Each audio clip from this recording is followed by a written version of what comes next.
वो होता कुछ यूँ है कि पुलवामा में भारत में एक इंसिडेंस होता है जिसमें 40 के करीब वहाँ के सिक्योरिटी एहलकार जो हैं वो एक हमले के अंदर मारे जाते हैं, जिसका इल्ज़ाम भारत की जानिब से पाकिस्तान पर लगाया गया।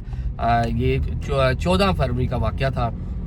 इलेक्शन होने जा रहे थे। एक भारत में जो एक माइंडसेट है कि इलेक्शन से पहले पाकिस्तान मुखालिफ सेंटीमेंट उभारो और वोट कैप्चर करो, तो ये भी कुछ इसी नोयत की कार्रवाई थी, जहां उनकी अपनी ही अपोजिशन जो पार्टीज की थी उन्होंने बाद में इसका भांडा भी फोड़ा और कहा कि ये मोदी सरकार का अपना सब किया धरा था। तो इसको जवाब बनाकर पाकिस्तान के खिलाफ एक एस्केलेशन, एक पूरा एक मामला, एक महाज गर्म किया गया।